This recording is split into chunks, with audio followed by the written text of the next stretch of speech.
La la la la.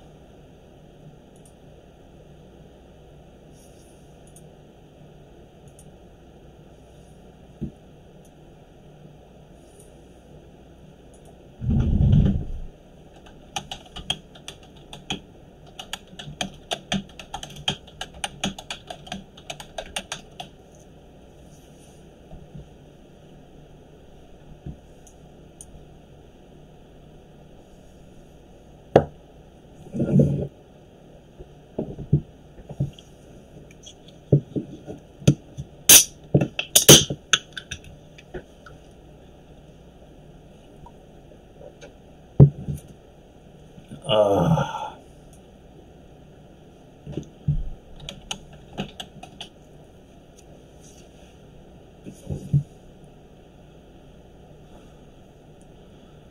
I've already done a placement ad, so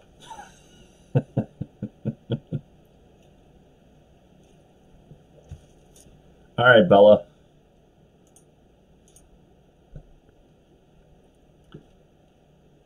you can come in anytime.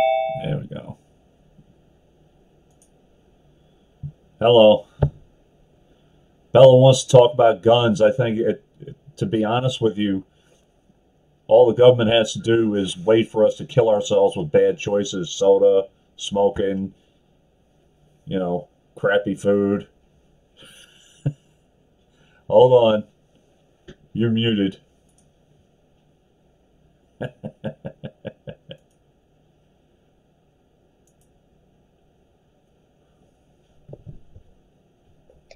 I'm just waking up again.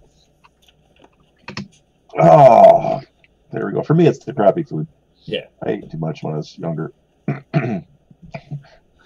For me, it's Popeyes. Popeyes is freaking death crack. That stuff, I don't know what it is. I don't know what they put in the batter, but that's what it is. So, Well, it's just it suspends the grease well. mm, Um, Humans are addicted to fat. It's after sugar, that's the next one. So um, I tried cooking without fat, and it's pretty bland. The kids hate it, but I try to control it. I got a I got a little uh, pressure cooker, and I've been experimenting with different ways. My daughter cannot have wheat or eggs, right. so I can't batter anything anymore. And my weight stopped going up. It hasn't coming down fast enough. In fact, being here right now, I'm putting off doing my morning treadmill. Uh, Yesterday, I finally doubled how far I was going, and still minuscule, but I'm working on getting the exercise. I don't want to jump into exercise extremely fast, and too many people my age die from doing that. But I do need to lose weight, and I have my caffeine too. What is that, 7 Up? No, I can't have 7 Up. Okay. This is Mountain Dew. Oh, Jesus. You can't have 7 Up, but you can have Mountain Dew? Mountain Yeah, Dew is like hardcore. uh, there's something in 7 Up that would um, give me a violent reaction. Wow. Was it like aspartame or something? No, it's a derivative of grapefruit. Oh, okay. Yeah, that's what gives it its citrus. Yeah. So just, So just drink lighter fluid instead. yeah, um, This live stream brought to you by Unhealthy Sodas. yeah. But I will say one thing about them. I did do something for PepsiCo and Coke as well. Uh, when you're manufacturing engineer, you have to do lots of things to make money. Yeah. And their standards are impeccable. You know what they go through to make sure that an animal is not included in any of the bottles or cans. Anytime I see it happening, I either assume it's an employee trying to damage the Sabotage. company, Yeah.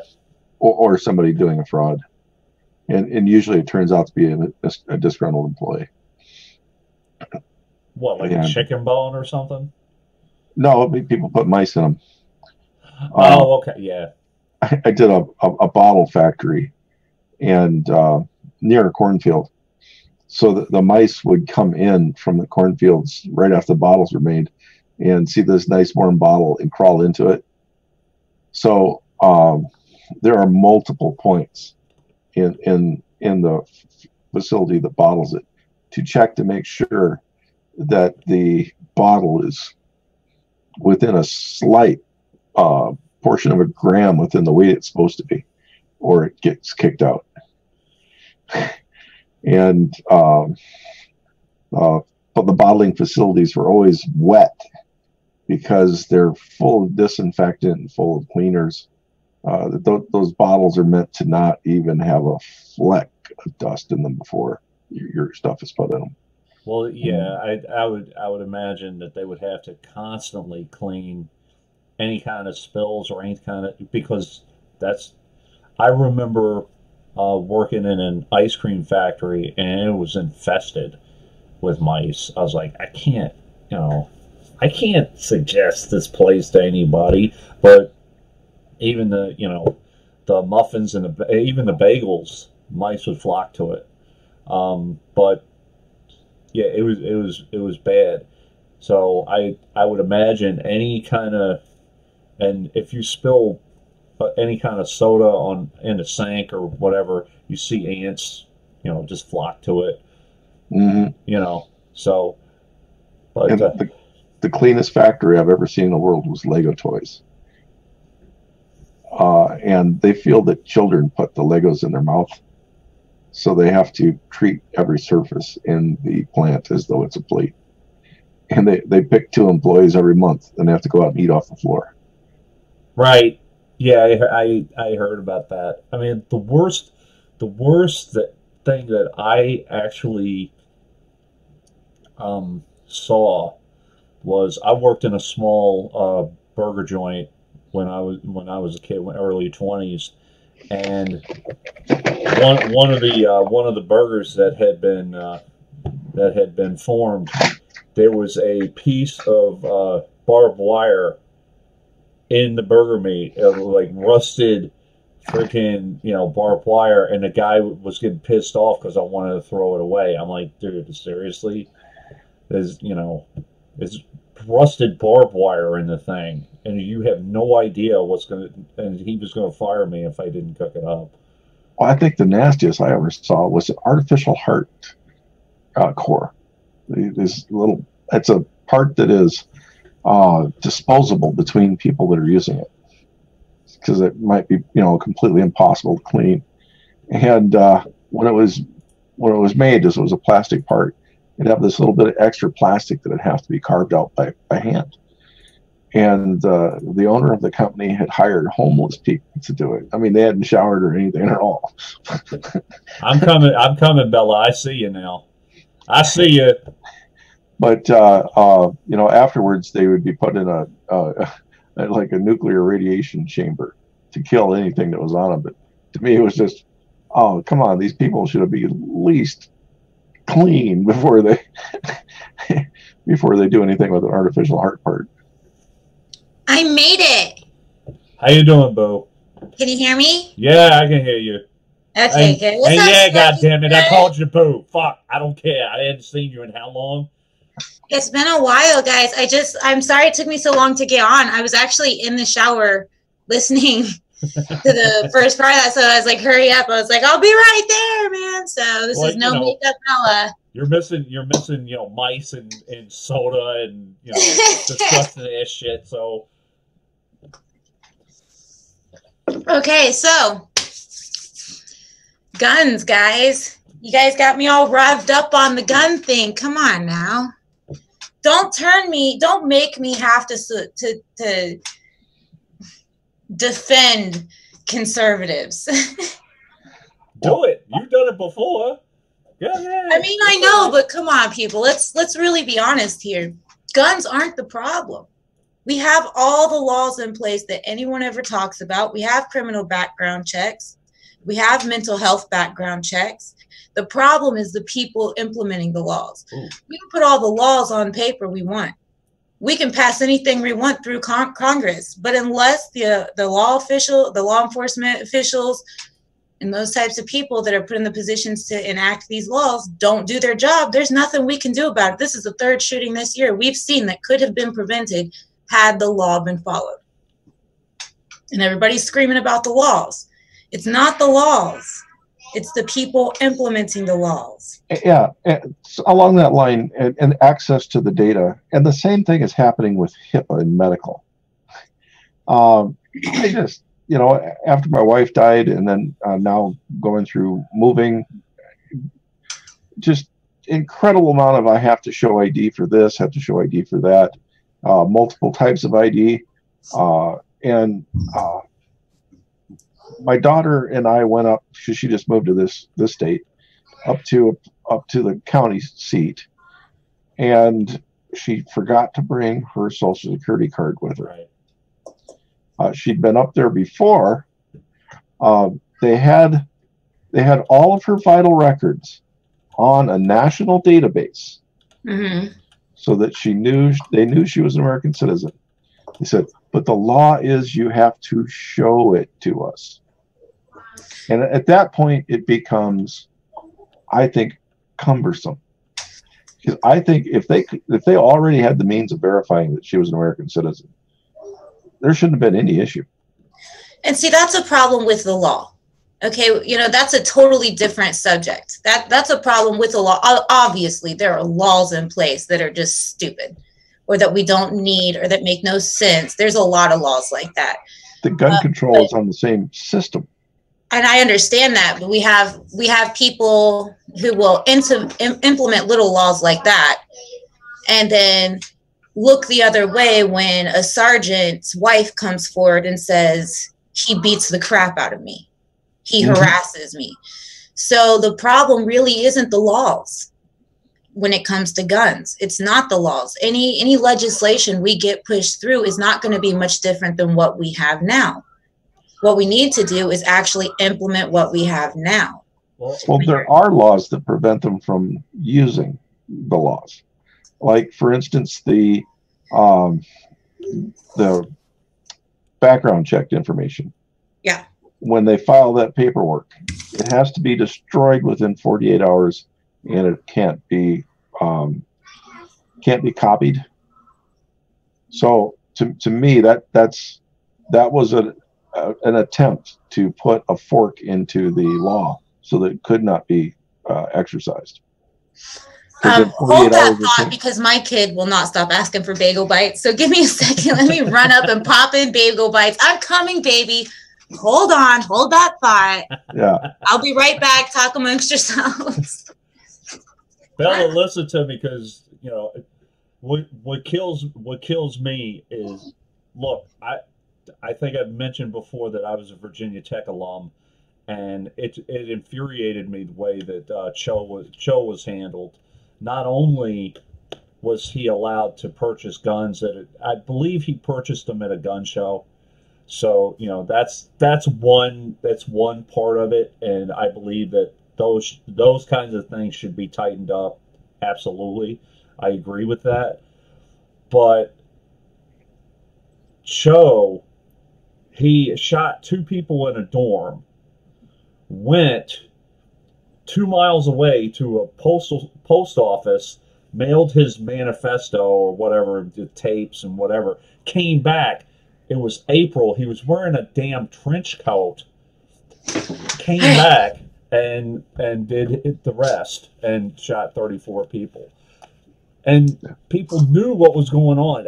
It's a systematic failure. What I don't understand with Parkland, and there may be lawsuits coming, There may be lawsuits coming, but you're going after the NRA. You're not going after the sheriff's department. You're not going after the school district. You're not going after the guys who wouldn't go in without body cams. Well, you're not going after those guys. You're not going after the people who failed to go to his house 39 times. Well, that's not the problem. The problem is the NRA. Yeah. Unanswered questions there is, did the parents use their FBI connections to squash the investigations into their child? Possibly. It could have been the parents. It could have been the fact that Florida is trying to implement a way to prevent, like they're trying to lower arrests on campus. They're trying to stop the whole from school to prison highway. Right. So it could be there was some pressure on the sheriff's office. I personally am happy that his name is Israel, so I finally have a legitimate reason to hate Israel. Yes! It's my personal feeling. I'm on joking. my way to banning my channel. Yes. Jews are cool. Jews are cool. Carl Sagan's the shit. No, but I mean, I keep hearing about the NRA and how they're paying off the politicians. And I used to be on that boat with you guys. You guys remember that? I used to rant about the politicians, and I started realizing something. This is what democracy brings us. We get to spend as much money as we want on people like Bernie Sanders. And they get to spend as much money as they want on people like Marco Rubio because they have the same agendas. We all support people with the same agendas, people that we think are going to get what we think is right implemented. So to go against the NRA, like I looked up how much Marco Rubio got from the NRA. The number is astonishing, $9,000. He spent $30 million on his last campaign. He got $9,000 in donations from the NRA on the books. Who knows what they do off the books? But on the books, what we can prove, what we can verify, $9,000. You think $9,000? And before he was even an associate of the NRA, he was a gun supporter. He was a Second Amendment advocate. So I cannot find one politician who was an anti-gun advocate and actively pursued legislation against guns and to regulate guns more, that then took a bribe or took money from the NRA and came out and said to everyone, I am now pro-gun. That has not happened. They support people who already align with their beliefs. Yeah.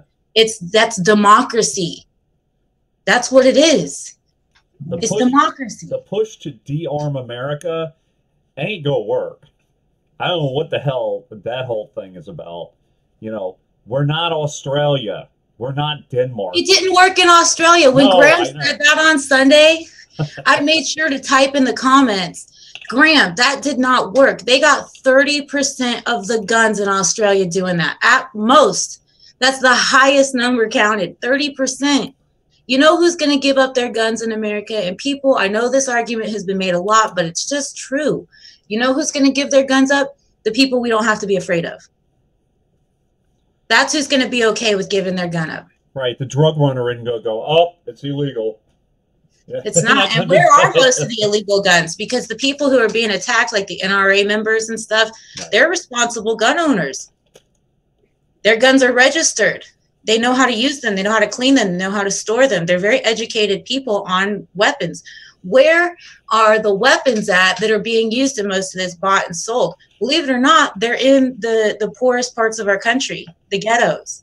That's where you go to get this stuff. Sometimes you get lucky. You have a neighbor who will buy you a gun. I mean, obviously there are other circumstances, but for the most part, our illegal guns, the streets that they're on are the very ones that people are protesting, saying cops need to stop policing so hard. Those are the streets that these guns come from. And assault rifles kill far less people than handguns. Handguns kill so many people. Couple points I want to make. Number one, this kid, I don't think he was living with his parents. I think he had guardians. I'm not sure. That's correct. That's correct. Yeah. Yeah. The second thing is, I know Evan posted, I'm going to have to get the link again. He posted data about the whole Australia thing, and once those guns were taken out, he had data to show that the violent crimes actually went up. And yeah, you know why? But okay, here's the thing. You can shoot at a distance. I mean, when you start using other weapons, it's more personal. Okay, Yeah. did he say why the violent crimes went up? No. Did he talk about and I'm not trying to start anything here, but did he talk about the African immigrants that came there and formed gangs right as that happened? Like right now, if you go to Australia, got a few friends in Australia, they all talk about this. They have a gang problem.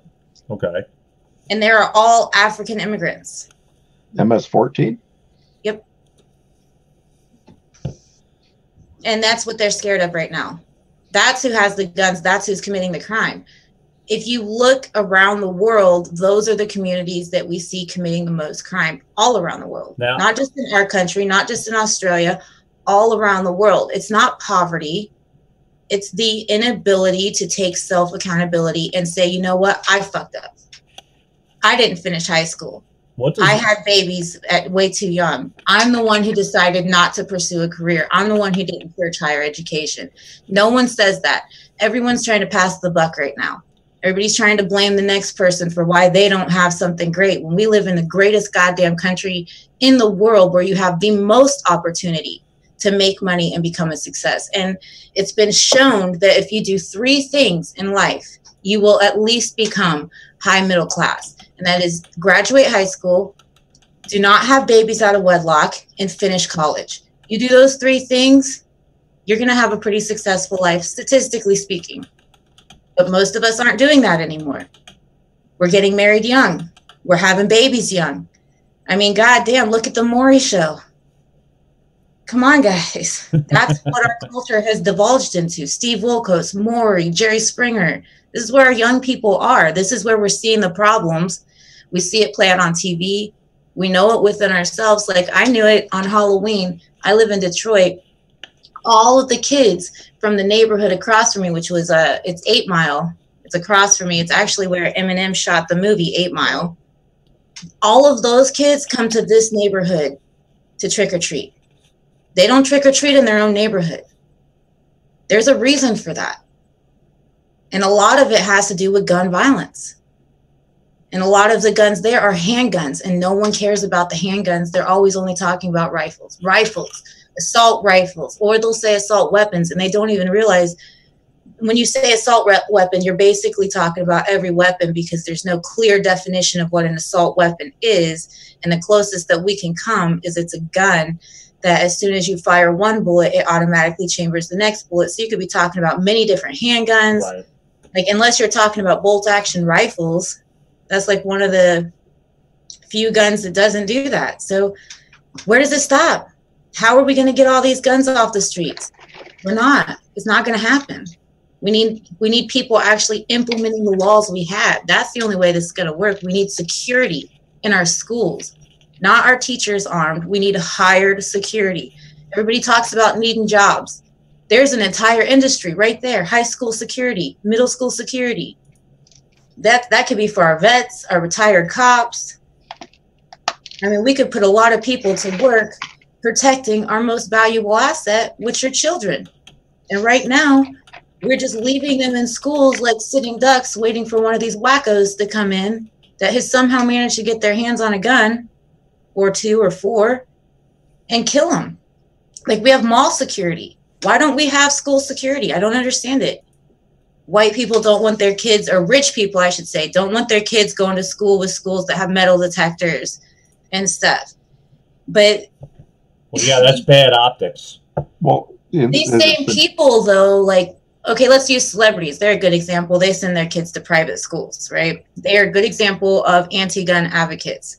They sit on the stage at award show after award show going anti-gun, anti-gun, no guns, get rid of the guns, as there are armed guards outside of that building protecting them with guns. When they go somewhere and they have security, they're protected by armed guards. They don't mind it when they're the ones being protected by it. But don't you sit here and ask me for my gun and then show me a police officer that won't run into a building to save my life if I don't have it. You know, because that's what I'm seeing. I'm seeing like a lot of cops, they're not doing much. They can't. Their hands are tied by all this other crap that's going on with shooting people that are unarmed and all this other shit that was started by the media that's all fucking bullshit. And you know that just because we know the names of every person they talk about shows you it's not a big problem. Because if it was a big problem, then we wouldn't have time to remember all their names. We wouldn't know all their stories. They wouldn't have to go back 5 years, 4 years to find the same story and play on the same thing. This has all started with that. Now the police are afraid to act. They're afraid to do anything. Fear of lawsuits, fear of jail time, fear of doing their jobs. That's what we've created. We have created this situation, and nobody wants to say that. Everybody just wants to yell at the NRA and say it's gun control. That's the problem. That's not even close to the problem. We shouldn't even be talking about gun control right now. It's ridiculous. It's so far from the actual problem. What were you going to say, Snork? Oh, the guard that the actual sheriff deputy was the guard at the school in Florida did not respond. Now that might be a statistical anomaly. You know, maybe a large portion of them would respond, unless he was told that he couldn't respond. That's what we're trying. We have transcripts. I've heard. I have not confirmed. I've heard. We have transcripts of him telling the police officers, and I've also heard there were 4 there, not just 1. And I heard that they have transcripts of the sheriff telling them to stand down until their body cams were on, and they didn't have body cams, so they wouldn't go in. So I'm not. I wonder what the situation was that they didn't have their body cams on. They just didn't have them. It's not that they didn't have body cams to turn on. They just didn't have body cams on their outfits. Yeah, that's different.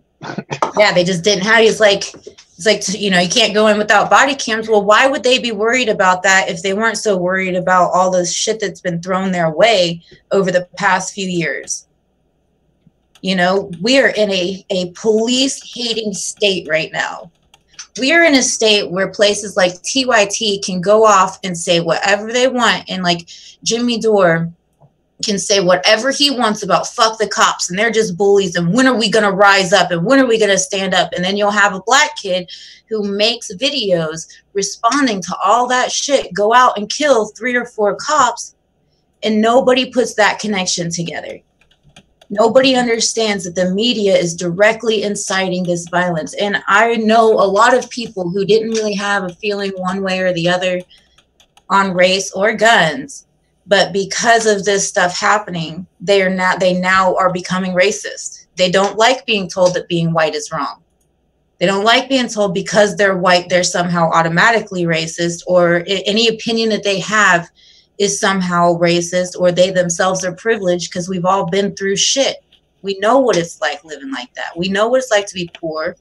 We know what it's like to have the world feel like it's against you and stuff. And everyone treats us now like this. We have this whole fuck whites narrative going on in the media and in the movies, like with this whole Wakanda thing, that them demanding 25% of the profits. No one has ever done that before. It's just getting out of control. What's this? I haven't heard this.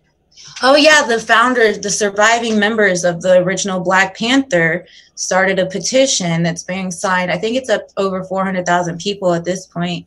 It just came out that they're demanding that Disney give them 25% of all the gross profits from Black Panthers since they appropriated Black culture. And I'm like, okay, stop straightening your hair then. Yeah. You know, like we appropriated each other's culture. Why is that a bad thing? Why do we got to pay you for? You pay us too, then, I suppose, right? Yeah, I want my money for all the Viking movies. Yeah, like no one's ever done that before. We're getting to a place where we have one specific group of people demanding that we just give them everything. I can't wait till the Thor movie comes out. Now I'm waiting for my 25%. So who gets paid for Rachel Dolezal or whatever the hell her name is? Do we get paid or do they get paid?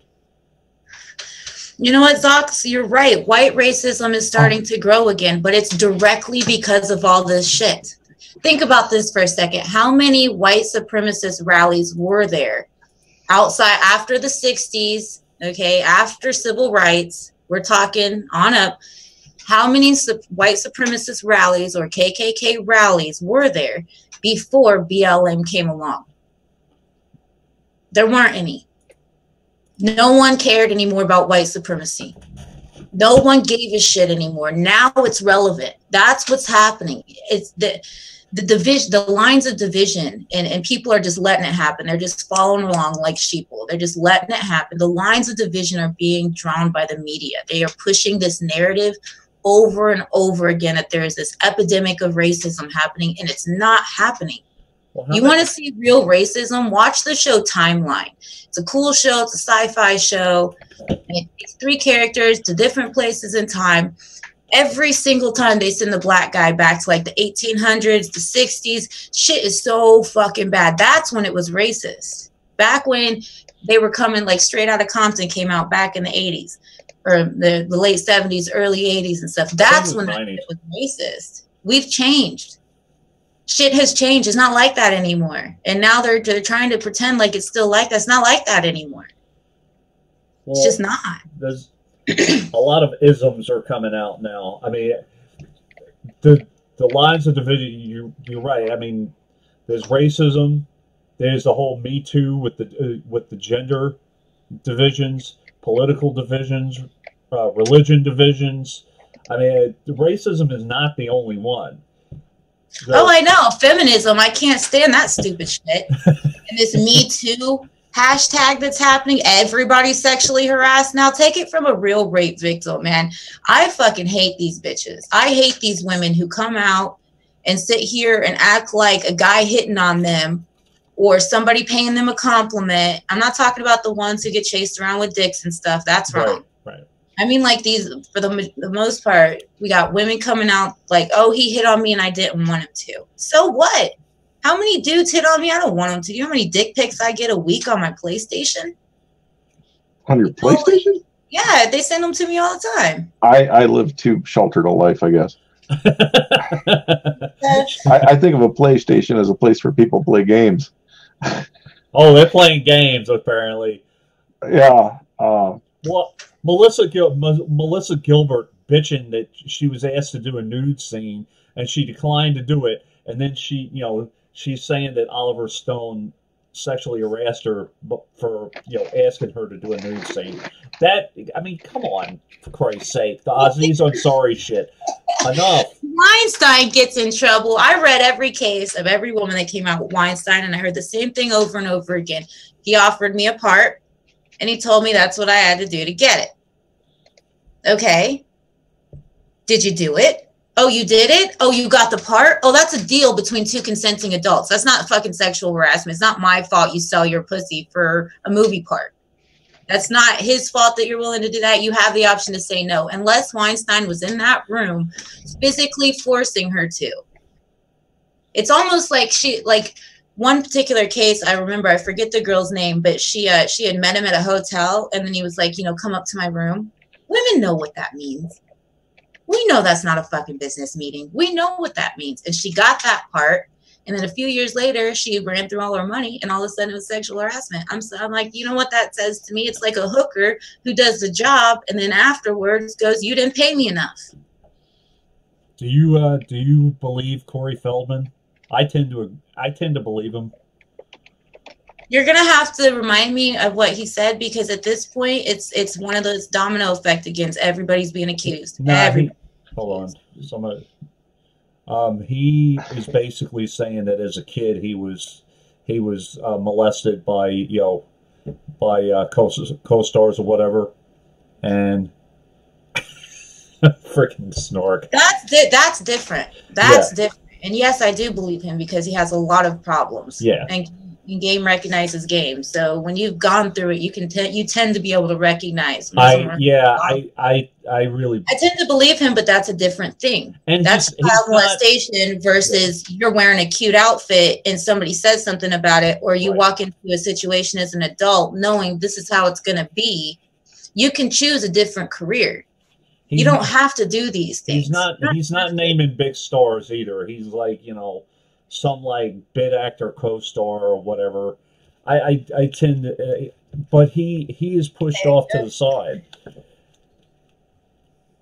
So it's like every other goddamn day is some other, movie star talking about other stuff, or this guy. Now Krause Lawrence, or Lawrence Krause. Now Lawrence Krause is up on the chopping block. Now his interns are saying not that he did anything sexually wrong to them. They're calling it sexual harassment because every once in a while he would ask one of them on a date. And I'm like, is that where we've gotten? Is that how much of a joke sexual harassment, which is a very serious thing, is that what it's become? It's the same thing with racism. It's so silly at this point, doesn't even mean anything anymore. Nobody can give you a good definition of racism. You're gonna get so damn afraid of contact or human contact.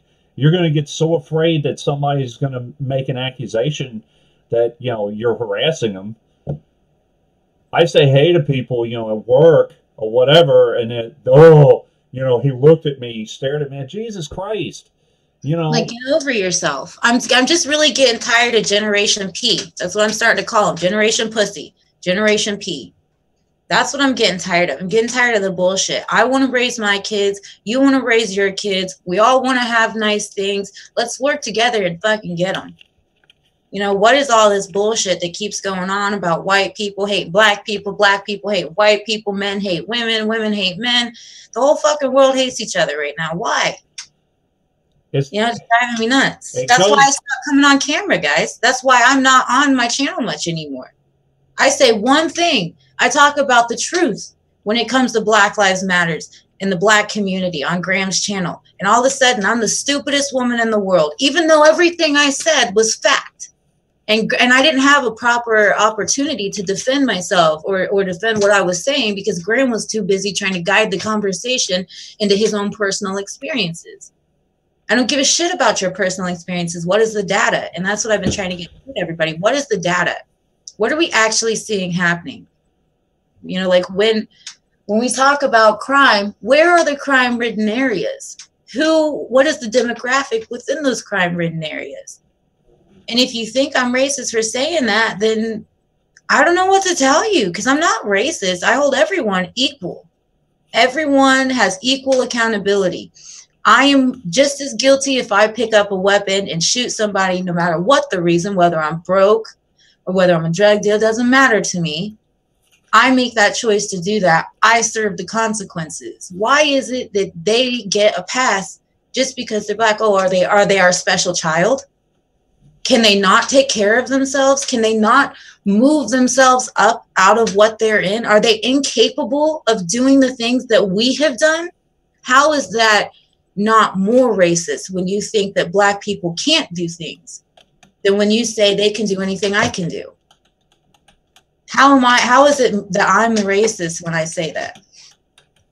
That's what shut me off to all this, is ultimately that interview with Graham, just the way that everybody that I thought was my friend turned on me. And it was like they gave no credence to the fact that I used to work with Black Lives Matters, that I used to protest for this, that I used to be a strong advocate for it. There was no questioning of, well, why does she think like this now? What changed her mind? There was none of that. It was immediate crap that everybody gave to me, immediately calling me names, immediately telling me that I was a slave owner. And the funny thing is, that's what I got called the most, was that, my ancestors used to own slaves. And I was like, if you knew, they don't know me. So obviously they're judging me solely based on the color of my skin when they say that. So that in itself is racist, because if they knew anything about me and my family heritage, they'd know that my family helped build the Underground Railroad and housed a lot of running slaves in the North. I'm from the North. My family's from the North. I'm not Southern. My family didn't own slaves. I mean, I think they did for a little bit when we first got here, when we first migrated over from Ireland. But other than that, it was done. We didn't do it. My ancestors are from Georgia, so they were slave owners and they were criminal sons of bitches. So, but that ain't me. But we could all agree today. See, this is another thing. It's we all agree today that slavery is wrong. That's why we abolished it. That's why we don't have it anymore. If you have a problem with slavery, go over to fucking Africa, where they still have horde slavery, where they're still trading people left and right like that, where it's still exactly like it was in the colonial America. Go over there and help them. They're the ones that are still in slavery. No one here is in slavery. No one here is in bondage, and no one here is oppressed. And that is one of the biggest problems, is too many people are like, well, I'm oppressed, so I can't get out of this McDonald's job. And that's the problem. Well, a lot of what people called racism, though, I always saw as a reaction to what happened in the 1860s. When German families got off the boat during the Civil War, one male family member was immediately conscripted. If they went in, basically, then their family got to stay in America. If they didn't, they had to go back home. So if that's not conscription, what is? So immediately they were thrown into a war that they really blamed on the slaves. And I think a lot of Northern attitudes were formed right there as a big, why are we fighting this war? Why are so many dying? And you did not see, even though a large portion of the Underground Railroad was through this part of Iowa, you saw extreme racial backlash after the Civil War. Yeah, I could imagine. I mean, I'm not saying that throughout American history there has not been an extreme history of racism. But again, that is linear and has nothing to do with how we do things today. But again, the whites prior to the Civil War fought extremely hard to get them out of slavery. Right. You could go to Alabama right now, and I will give you one of the most racist states there is. It still exists. It definitely still exists. When I say that racism doesn't exist, what I'm talking about is the systemic racism that everybody's talking about. Name me one racist law. Name me one law that is specific to a race that is racist against them, and they are the only ones that have to abide by it solely because of their race. It doesn't exist. It doesn't exist. Are there racist cops? Yeah, on all sides. There's racist cops on all sides. A lot of these police shootings that people talk about, it's not even white cops shooting people. They're either Hispanic or black. This is not a white people just hate black people, so we're just going to kill them just because. This is not what's happening here. I think the left has proven that. They have so much white guilt over slavery that it's not even funny. They feel so sad and so bad. I'm so sorry you had to go through that. Well, guess what? The Jews went through the Holocaust. And look at them. The entire world hates them almost. Okay, they're one of the most sought after countries for destruction. Most of the Middle East wants to wipe them out. They have their own civil wars within themselves on what they should do with Palestine. But they thrive and they don't complain. They don't sit there and talk about how the Holocaust made it to where they can't do anything. They don't do that. And I was watching Ben Shapiro the other day, and I know a lot of you probably don't like Ben Shapiro, but he's a really smart person. And he's really, really knowledgeable on the actual laws and the actual stats of things. So he's a good person to listen to on a good majority of things. I don't agree with him on everything, but I was listening to him talk about it the other day, and he's Jewish, and he's a practicing Jew. So he was wearing his yarmulke as he was talking about it. And I was like, that's a prime example of what I mean. Like here he is with a successful podcast in the same country with the same opportunities. And yet somehow we can't get past this whole need for reparations. Like they need for people to understand that at one point in time, their ancestors were slaves. We all know. We get it. It was shitty. It was a shitty thing to do, but also it was the way of the world at the time. Wasn't just America. So like America came along and invented slaves. That's not how it happened.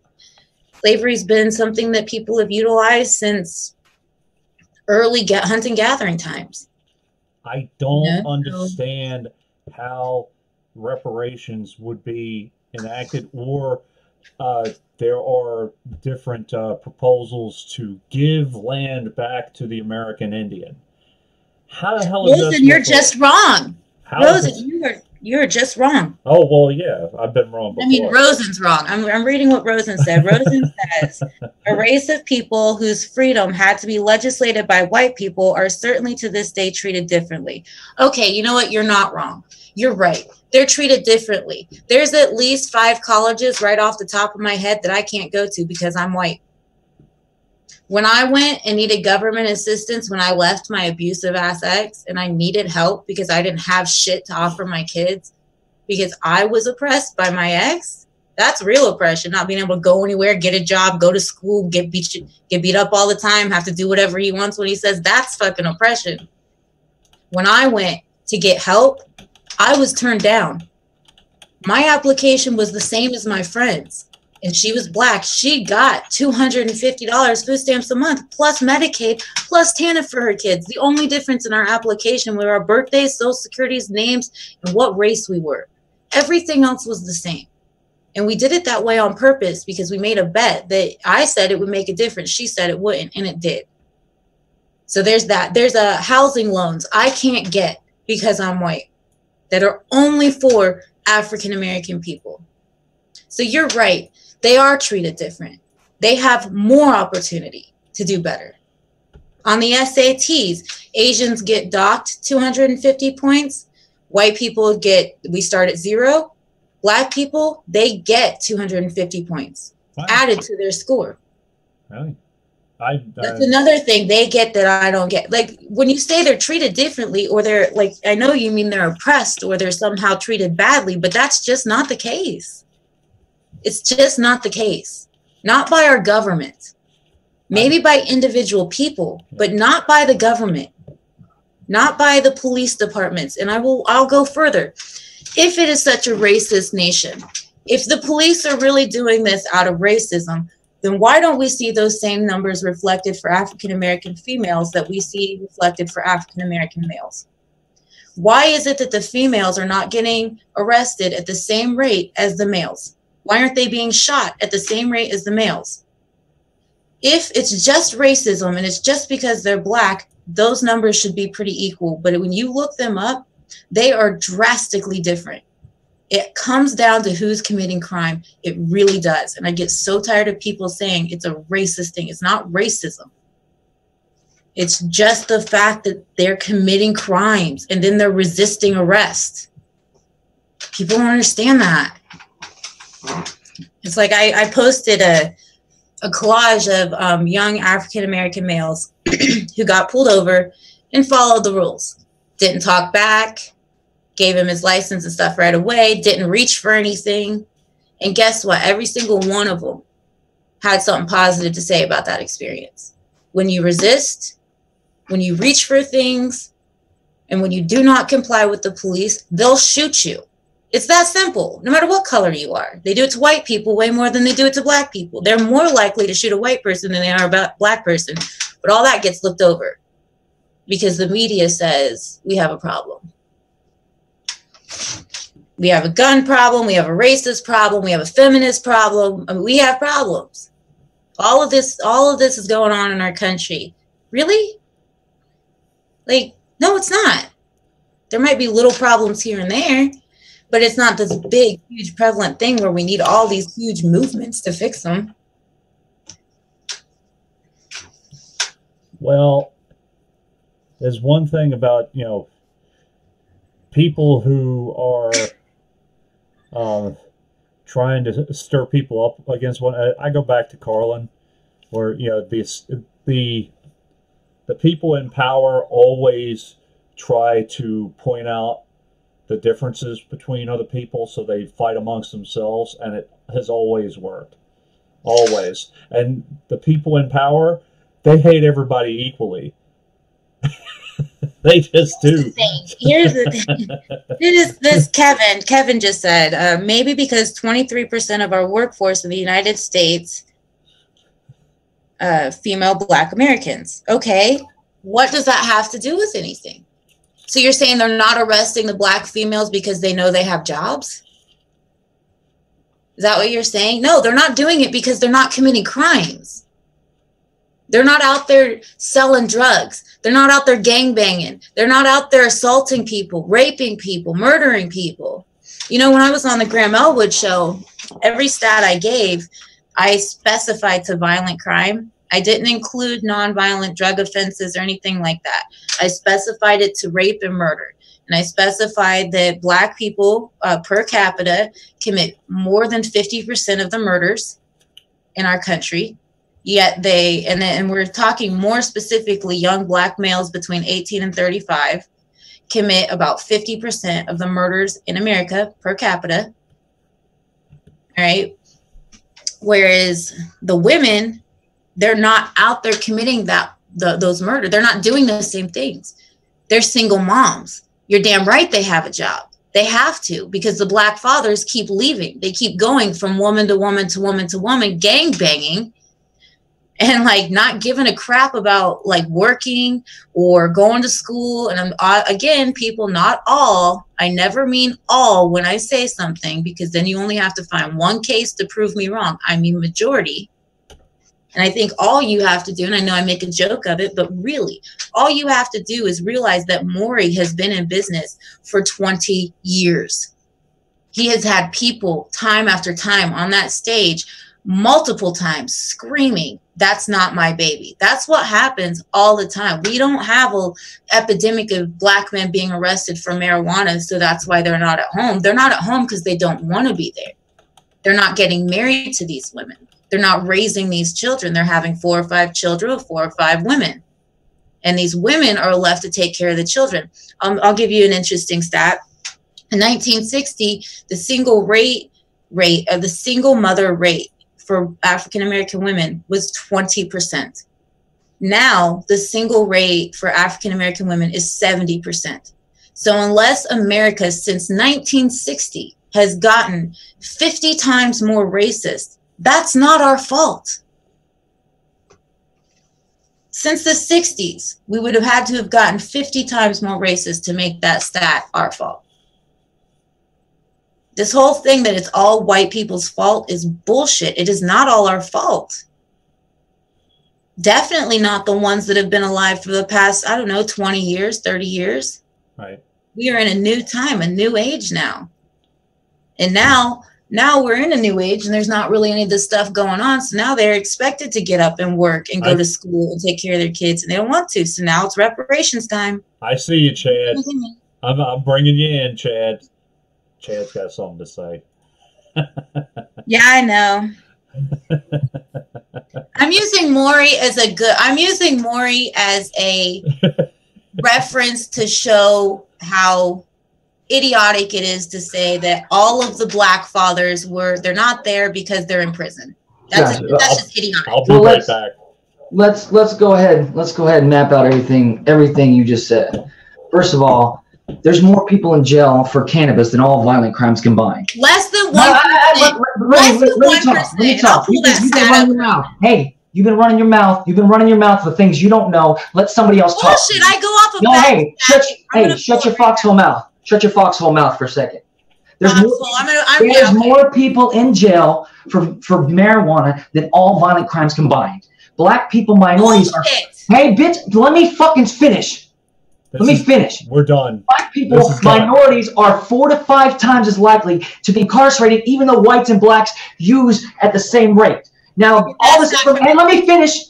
All this information you're talking about is the result of the policies. And yes, they are targeting Black Americans. They are Black male Americans. They get higher sentences, longer sentences for the same crime all day long. Let me finish. You know why Maury and that kind of shit is on TV? Because the propaganda. Because if you can acknowledge the propaganda on this side and this thing, you have to be able to acknowledge it on all issues. The reason why they show that kind of shit is because they want to keep a certain mental attitude of the Black man. They want to keep people scared. Now, you want to talk about policies. Understand what the 3 strikes thing, the crime bill of 1994 did. You want to talk about, oh, no fathers there. Well, let's talk about the drug bill. Let me finish. You were running your mouth. You were running your mouth. And You're running your somehow mouth. that's okay. Let somebody finish. Let somebody finish.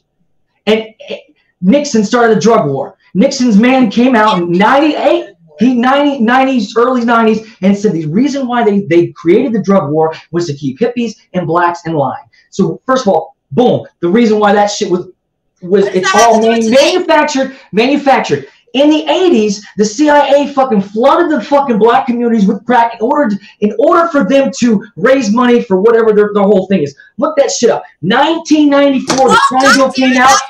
1994, the crime bill. The crystal meth. The crime bill came out. The crime bill came out. The crime bill came out. Though you're right, they did do that. But what let me finish. You want to talk about? Okay, so let me finish. So the crime bill came out, and then you want to talk about why all these black fathers are put in jail and why the system happens and why it keeps happening. It's because people don't acknowledge that this system happens.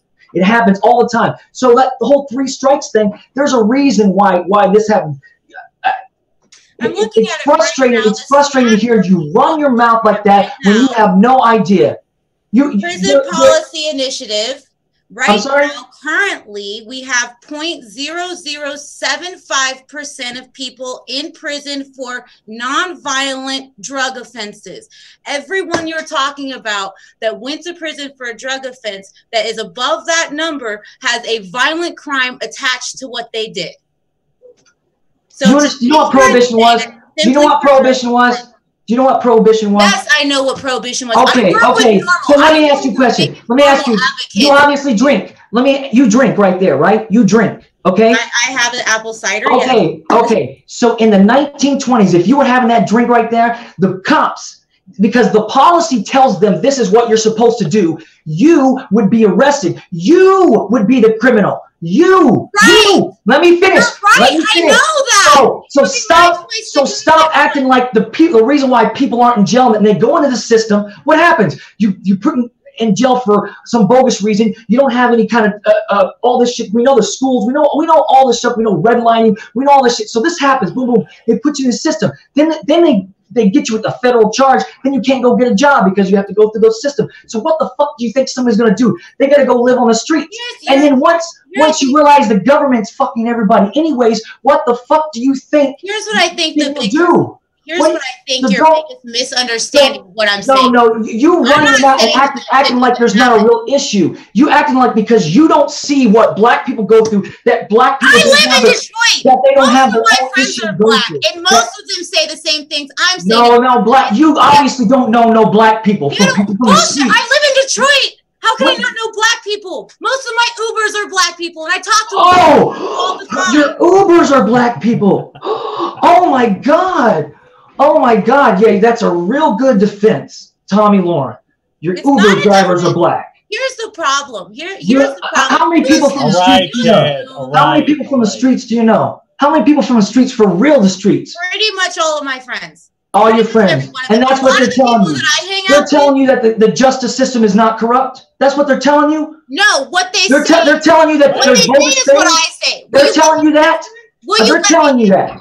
They're telling that there's no laws, that white people are you're telling me that. Absolutely they say that. This is what they say. They say what I say. So just let me answer your question so you stop screaming at me and calling me names. Well, I mean, this is what they say. Everybody is hated on by the system. What type of thinker you all are. You show what type of thinker you are because you can't think that deep to understand what is going on. Now, you ignoring what's happening shows that you are just as complicit in what's happening. To the end of the 1960s, black people, white people couldn't get married in some states. No, what you're doing is going to cause this to happen. What? Have a conversation? The conversation to happen? No, what? When you divide it by race. Nobody's dividing it. Nobody. Yes, you are. We're talking specific. Saying that this we're talking about something specific. When it's set up against all. No, that's you. Not right. I'm talking. See, you can't wrap your head around that black people have a different issue. You can't, because you make that feels like it infringes on what you deal with. It doesn't. These two are two different things. White people have our own specific thing. Okay, what I'm saying. Black people have their own specific thing that they deal with. Acknowledging that does not take away your problems as whiteness, girl. Oh my God.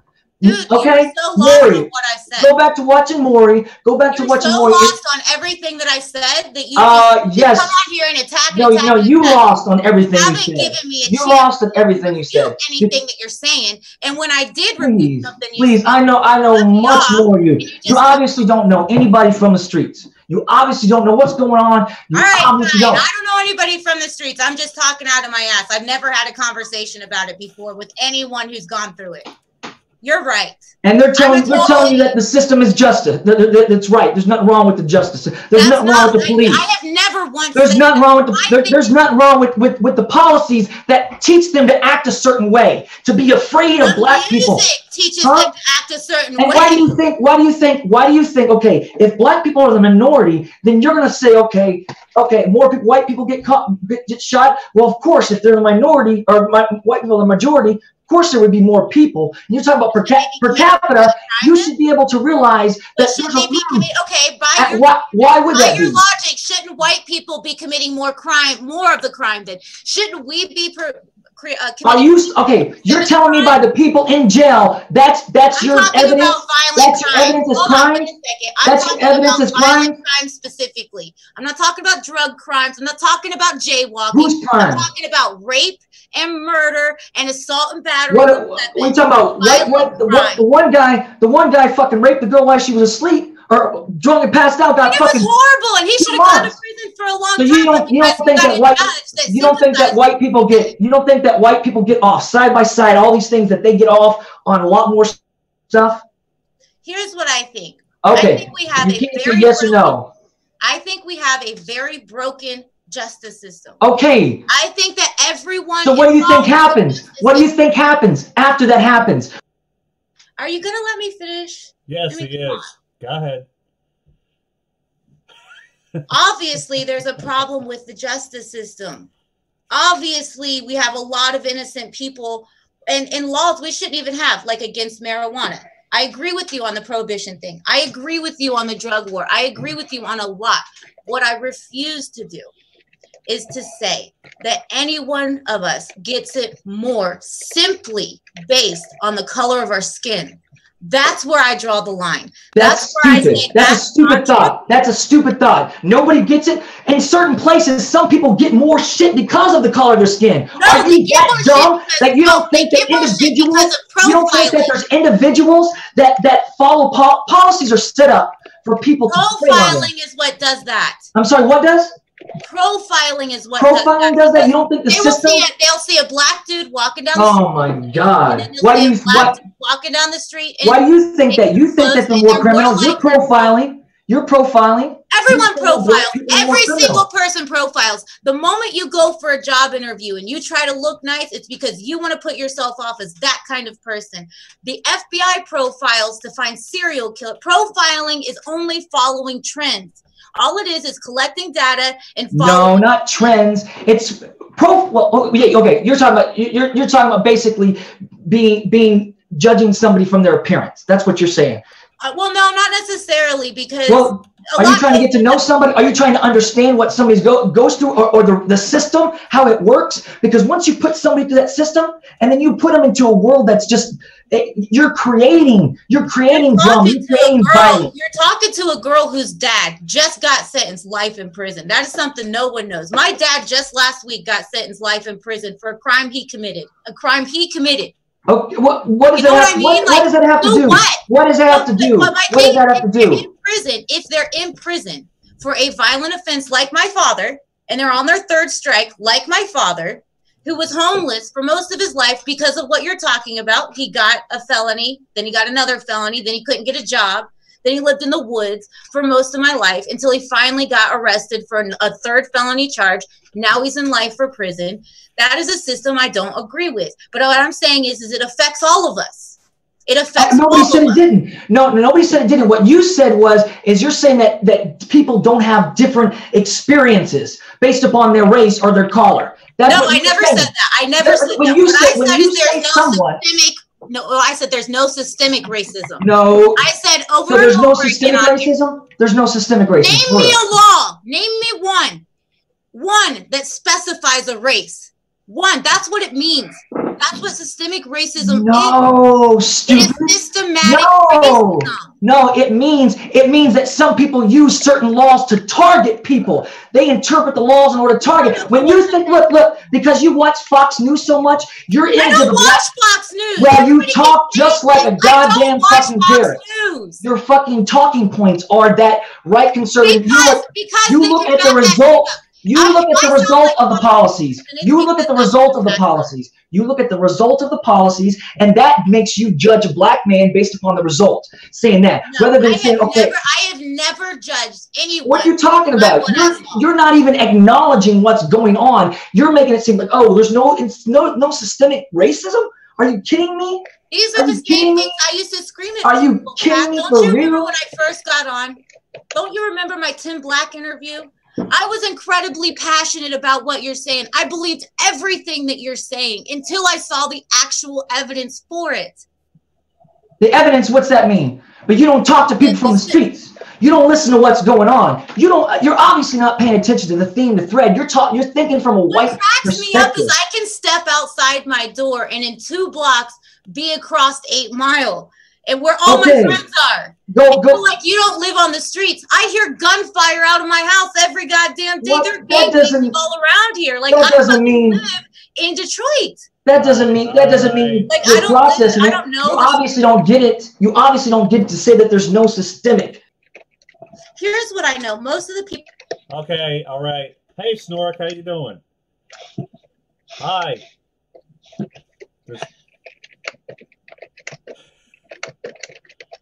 Just for a second. Snork, you had something to say? Oh, I muted myself for a second. Snork, you had something to say? Yeah. Right before Chad came on, I was getting ready to talk. Yeah, people might not realize it. Do I look kind of white? My grandmother's grandparents were slaves. They were Danish, 100%. Well, as much as you can call anybody 100% from any country in Europe. When I went to find the family farm, I'd been told, look for the farm. It's called, I could say the word, but I've realized that Americans have lost the way to say the word. The closest I can come to is Banagar, or Banagor. And what it means is people bound to the farm. And they didn't call them slaves, but they were basically owned by whoever. Although the people had like the ownership of the land, they really were assigned to the land, and they were owned by the local representative of the king. Like indentured servants? No, so like when you're born into it, you were born to that farm. And my grandmother's great, and of course, part of the profits of your farm went to keep the distant member of royalty in wealth. So it was not true slavery that they didn't have people whipping them and beating them, but they didn't have a lot of other options. My grandmother's grandfather was sold at puberty, basically, to be a assistant to the king's tailor, and that's the only thing that got him off the farm. And so the slavery for a lot of white people, Mormons, a majority of Mormons came from the area that their ancestors came from, the area of Denmark my family came from. So they Mormons are about the same time of being released from slavery as a lot of the African Americans, and people don't realize that.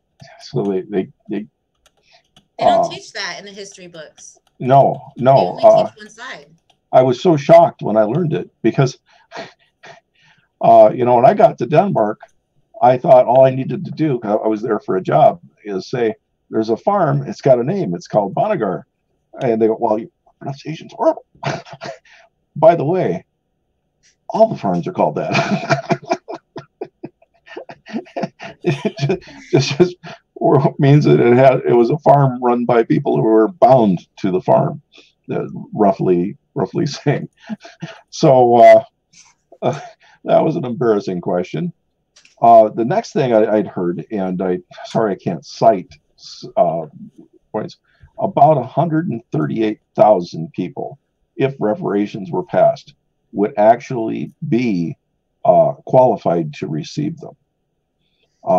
The reparations don't duplicate with each generation. So in other words, if there was a $100 farm, the reparations for that divided by 2 children would be $50 per child. Now, over the generations, it's spread out. And because of poor record keeping, very few people would actually be able to prove that they have standing in court to collect reparations. So it's not like every black person is going to be given $45 million, which was what I can't remember, some huge amount, and that's not the actual amount. Nor should they. They didn't go through that. Right, but what I'm saying is 54 years removed from that situation. Right, but even if they were, very few would be entitled to the reparations, and they would be very small. Well, that's wrong. I mean, they should, like, the immediate people affected, like right after they were released, regardless of color, creed, or anything, definitely should have been given a proper education, a way to start a life, because you can't just take people who are dependent solely on one person and then throw them out to the world to affect great things. As far as I can see where, you know, if we could go back in time, where it would be a better decision as Americans to give reparations right away and give houses and farms and lands and land and things like that. But now it's implausible. That is it cannot happen now. It's too far removed. There's not enough land or money for all of us as it is. So we're just gonna, like, there's too many people on the planet. We can't give everybody an acre of land and say, here you go, this is for your ancestor 150 years ago. We can't do that. That's it. Most of them are saying that now they're entitled to each ancestor getting 40 acres and a mule. Now the mule, we can't do it. Yeah, the mule was also an error, a misquote.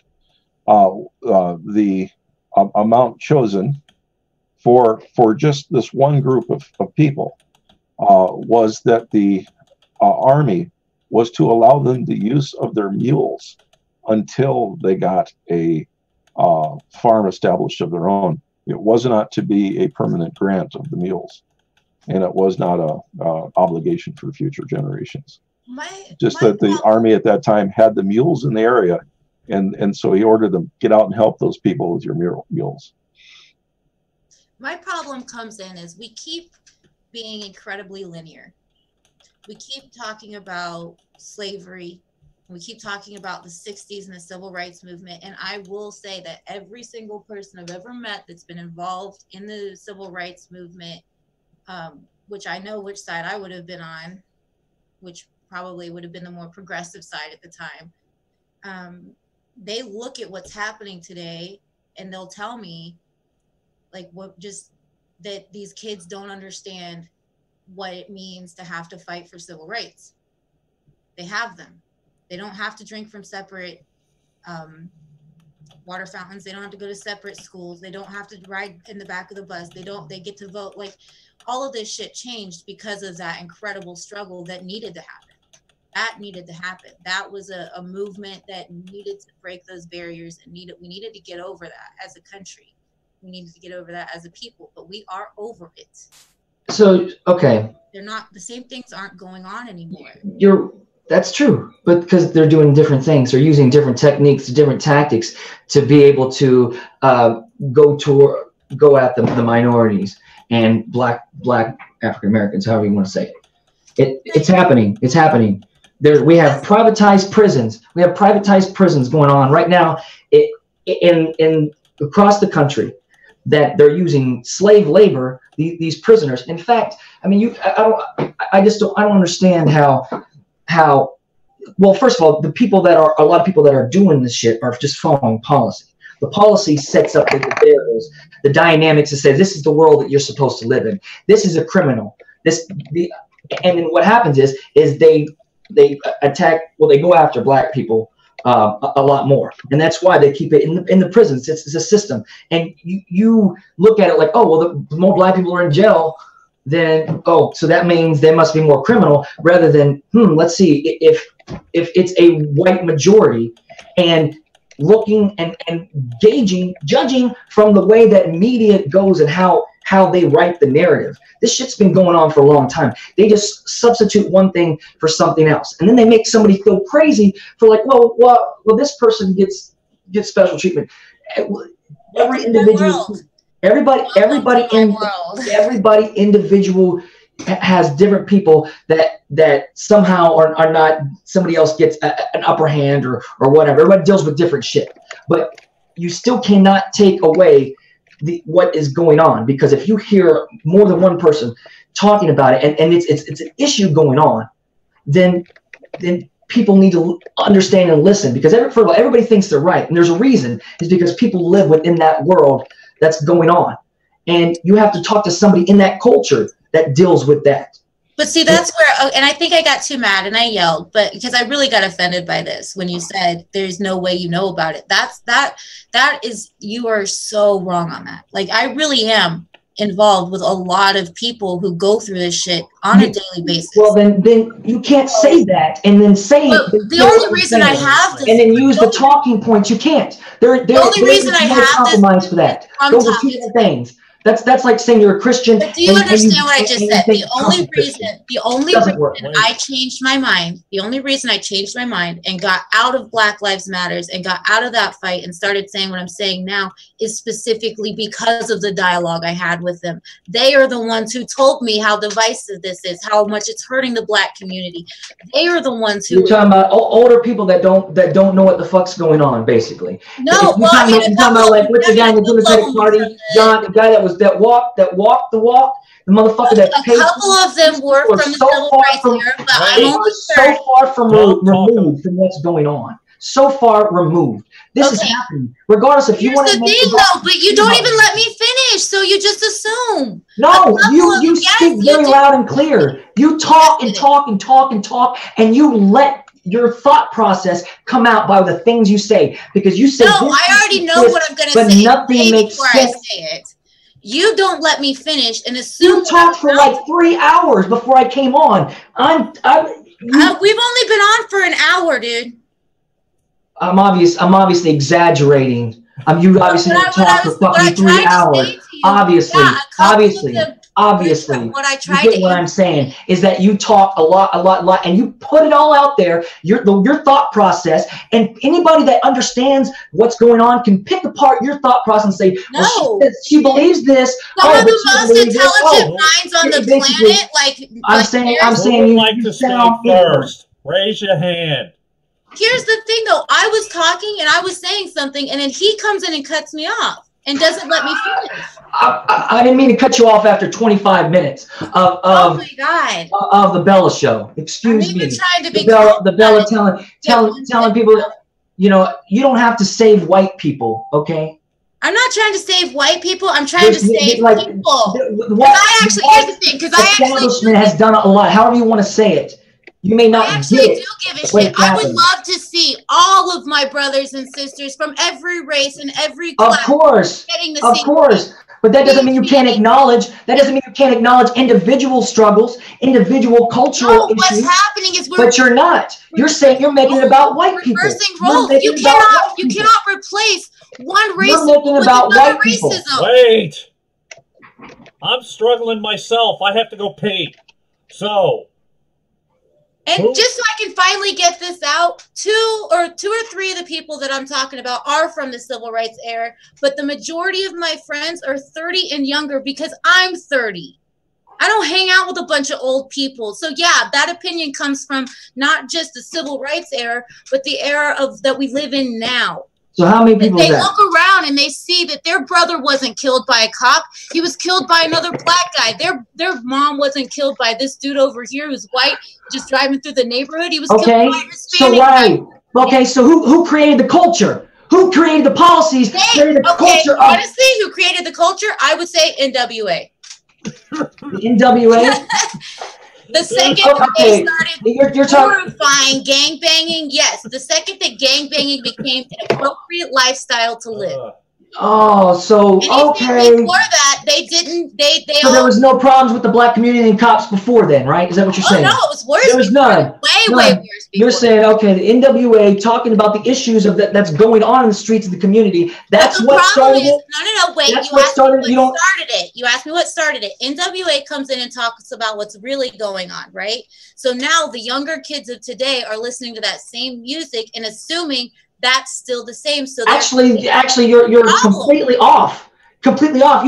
You don't even know what, you have no idea what they're listening to, obviously, because the shit that they're listening to now has no goddamn real meaning. And that's the problem with the streets and what's going on, is because the older generation, it's like you're not having anything with substance. You're just all about flogging, all about flexing, but you have to understand that it's not just a whole blanket, that there's a culture and of people that deal with certain things, systematic things. And then once everybody thinks you're more black people, you think more black people were criminal, so you automatically, that's your trend thing now you look at. So even if someone's not, think about how that plays into people's minds, white people that have no exposure, first of all, to the streets, to black people, to the culture, because culture, black culture, street culture, all that stuff is totally different. And hip hop is the most popular music in America now for the first time. And why is this the way we have certain issues? Is because it's a certain type of image that is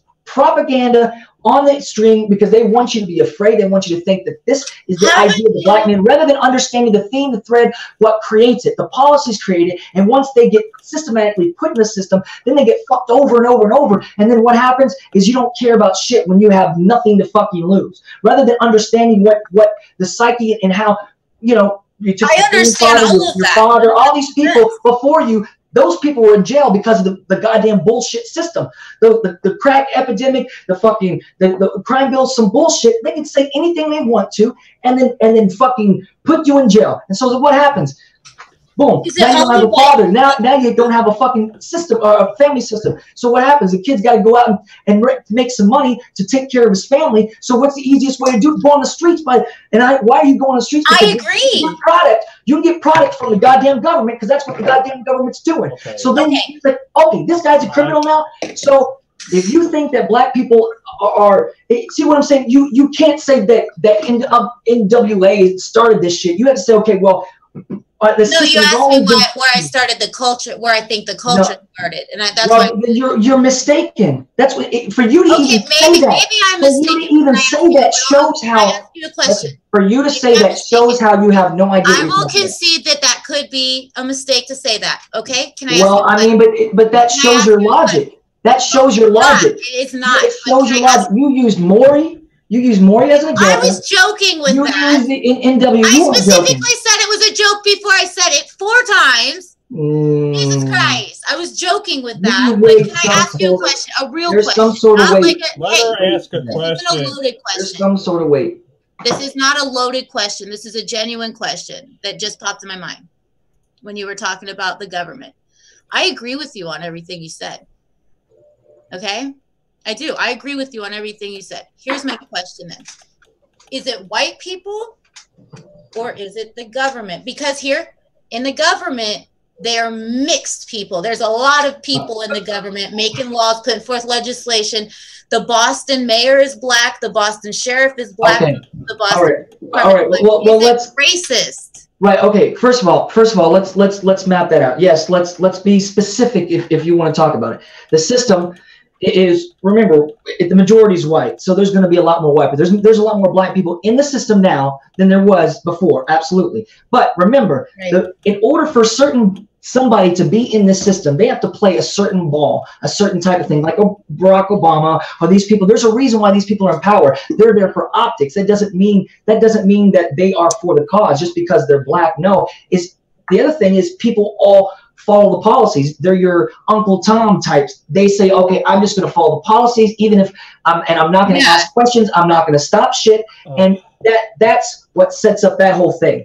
It's still following policies. If you, so the policies need to change, right? Right.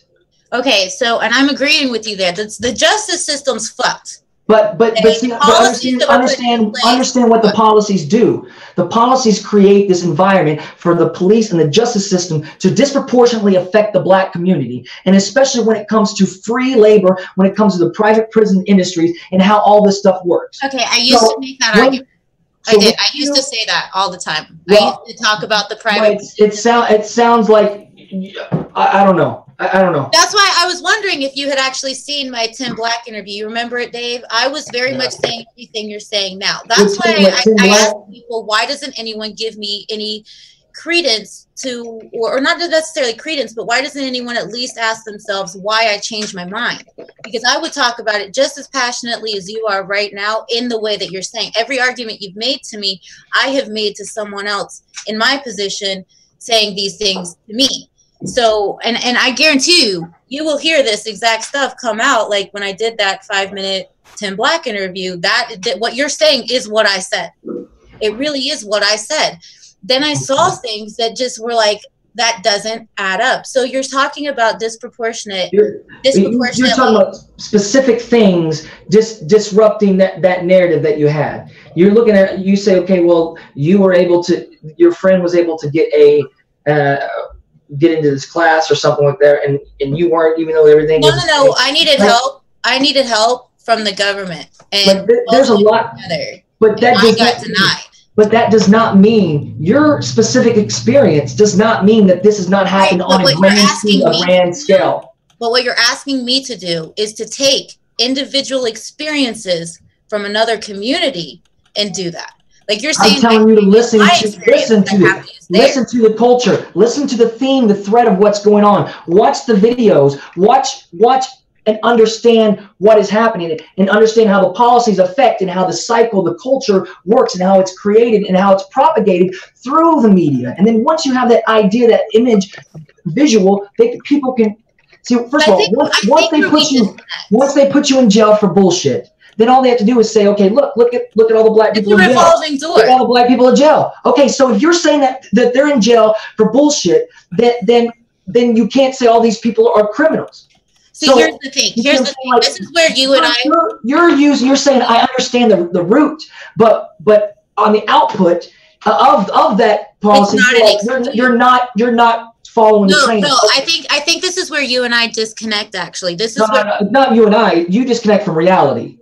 No, because there's an entire other half. Reality. You can't follow the train. The policies put people in jail disproportionately. Have I one time this idea that they're criminals, and then they report on all these black people are in jail. There must be more criminal, and then you say, look at all the black people. Look per capita. Look at all the black people in jail. Look at all the criminals. They're in criminal blah blah. I never said per capita. Look at them in jail. Then you read off these statistics of this and that, instead of knowing really what's going on. But what I was about to say, and I think you'll eventually agree with what I'm about to say if you just listen for 5 seconds, because now you've been talking for 10 minutes straight and I didn't interrupt. Okay. Well, that's debatable. So, I think where we disconnect is you look at the entire history and you go, so that's why we are where we're here, why we are where we are today with the culture and everything going on. And I do the same. I look at the history and I go, okay, so this is where we are. This is where we disconnect. You cannot take that into a courtroom and say, therefore, that's why I shot that guy. Therefore, that's why I robbed that guy. It's not a defense. So what I do is I say, it's time for personal accountability. That's the only way it's going to change. We have to stop worrying about what led us here, what got us this divided, and start being accountable for our own actions. If I pick up a gun, or if I do something to someone that is wrong or hurts them or is harmful to them, which is all I ever talk about. I never talk about drug offenses or nonviolent crimes. I only ever cite violent crimes. Only ever that, because that's all that matters to me. Is violent crimes. Well, you understand If that, to me, there is no excuse for that. Well, but you understand prohibition, right? Under what rape and murder are okay. Well, first of all, you're no matter what happened in history. No one is condoning any murder. No one's condoning any rape. No one's saying that. Understanding the underlying reasons what creates a system, and doing that is something different from you saying, okay, listen, the rape. The rape and murder you're talking about, that number, whatever it is an output of what's going on. That shit just doesn't come out of nowhere without having some sort of issue. Overwhelmingly, when you look across the board, when you look at every single individual, then you got to remember prohibition, how everything was set up in prohibition. So what happens is you have the policy that's corrupt, which creates a corrupt police system, and then you are put into the jail in a corrupt way, so then you can't get a real job, or you're not even allowed to get a job. So what fucking world do you have to live in? You have to live in the fucking wild, wild west in order just to provide for your kids, and then you get caught up in some shit with somebody else that has to survive for their shit. So you have two people surviving in this world, this small little area that you're already a part of. Okay, but you will have people from the same neighborhood. Let me finish. I'm not condoning anything. All I'm saying is that if you could say the policies create the situation, what's going on, there is a reason why there's a certain dynamic going on, and the reason why there's a reason why those shootings and shit goes on, because there's a certain thing that is pushed. And part of it has to do with survival, and with those policies creating this world of you still have to survive. And then once you figure out that the system fucks you anyways, and you don't care about shit, it makes it easier for someone to have to do what they have to do in order to take care of themselves and their kids. And you're right, but it doesn't make them any less responsible.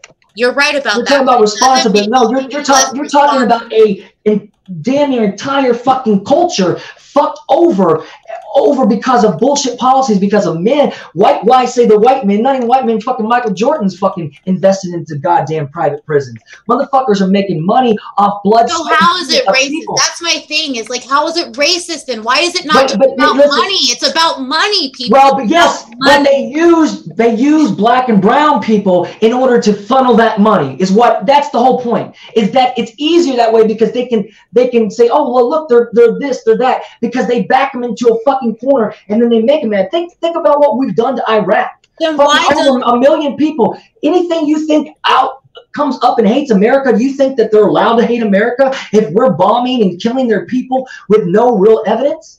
You don't want to know my opinion on the Iraq. Well, my point is that these people, you can't look at it like as their output. What I can do is hold every individual person responsible for their life choices. The wild, wild west. People in these neighborhoods be responsible how? You got a small window to fucking survive, so you got to protect yourself. Don't survive. So you got to protect yourself. What happens if somebody's shooting at you? Nobody has the right to commit crimes in order to survive. No one has the right to commit crime. You cannot even if the law that's implemented is a crime. So you're saying, okay, well, change the law. So, you know what I mean? Like we did with prohibition. So you care more about the law than what's right. You care more about the law than what's right. Yes, I do. At this point, it's the only thing we've got. The second we lose our laws, we lose. Okay, are you kidding me? Are you kidding me? Are you saying our goddamn government follows laws? Are you telling me our goddamn government follows laws? If it were legal for anybody to go. Are you telling us our government follows laws? No. Not at all. Okay. So you're saying that our government that writes the law is not following the law, but we have to follow the law that they write, even though they're doing it? So you know what we do? We stop. You know what we do? Okay, so that's what I'm saying. I don't understand your logic. Here's what you do for that. I don't get it. You're not thinking it all the way through. You're not thinking. Ultimately, it is the government. So what we need to do is stop worrying about Black Lives Matters and white supremacy and the fucking Black Panther movie and what's being said in this neighborhood versus this neighborhood. And we need to start coming together as communities and fighting our government. You need to calculate those into the big picture of the corruption. You cannot exclude those conversations. And regardless of Black Lives Matter, that's just a name. The Black issue is not Black Lives Matter. What's going on? If that it's is such a prevalent issue, why is it so divisive within their own? You don't have, then don't like the people that divide it. But that doesn't mean that there are people dealing with something. You can't blanket that just because you don't like the way one person talks about it. You have to be able to say, okay, I understand the issue. I don't like the way this person comes out of it. That's all right. But you cannot deny what's going on in this person's life. And this I never deny it. Because white people, I say you're accountable. If you are way to fight with the police officer, even if that cop is in the wrong, you're okay. You're saying even if somebody's in the wrong, that you should not fight for justice. No, you shouldn't fight with a gun. You shouldn't resist arrest. You shouldn't do those things. You should fight, get a lawyer, fight the system the right way. What happens if the system? What happens if the system? But you already told me you believe that the system was corrupted. So what are you going to do then? If the system's corrupted too, what are you going to do then? Ultimately, tell me, where can you go? Wait, no, you asked me a question. I started a sentence. Let me finish the answer. Ultimately, the best thing that we can do as a nation is, like I said earlier, come together and fight our government and how corrupt they are. But we're never going to do that if we don't stop to look at the way they're dividing us. The way that they're making this racism seem so much worse than it actually is. The way that they're making feminism seem so much worse than it actually is. The way that they're making this Me Too movement seems so much worse than it actually is. Well, listen, keeping us all busy. But don't take away the people that actually deal with that on a daily basis. Because when you say it like that, you say, oh, it's not a big deal to acknowledge that these persons, because it has happened, regardless if you believe it or not. The shit is happening every single day. People are dealing with that every single day. That what you're dismissing right there, well, I don't dismiss what I ask you. That is somebody's main. What I ask you. That is somebody's main worry. That's somebody's main issue. And then once you're fucked, I'm not going to dismiss it, but I ask you, what about the fact that they truly are committing the crimes they're being arrested for? The crimes that they're committing that they again, I'm talking violent crimes. I'm not talking drug possession. I'm talking violent crimes. You say just violent. I mean, that within the violent crimes that are on record, that we do know for a fact, which is where I get my stats of they commit more than 50% of the murder. We don't. First of all, we don't know. We don't know how somebody's fair shake in being incarcerated for something. You're right. So we can't base our opinion off of that. I understand.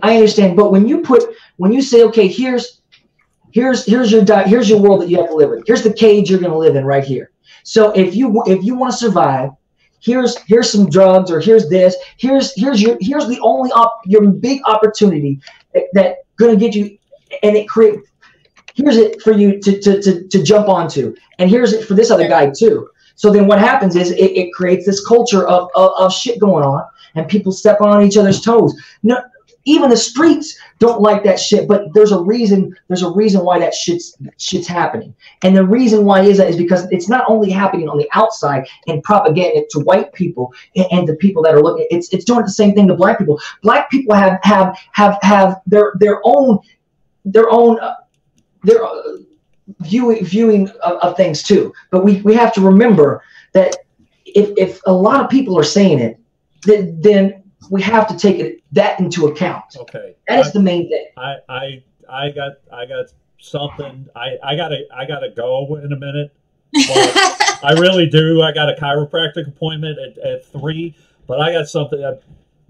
Bella, you said one thing, and that whole thing that hit me, because I have been in the same situation for about a decade. You only care about the laws. You only care about what's on paper. You care about that. The problem that I have with it is that there are people who are manipulating the laws. FISA, they are. I agree. So attack the laws. Don't attack an entire race of people and tell us it's our fault. It's not our fault. We're in the same boat you are. It's our government's fault. I'll go that far. I'll go with you there. Police brutality is real. I'll go with you there. You know, I'll go with you in the justice system being fucked. Yeah. But I won't go with you when you literally tell me it's my fault because I'm white. Okay. The majority is white people, right?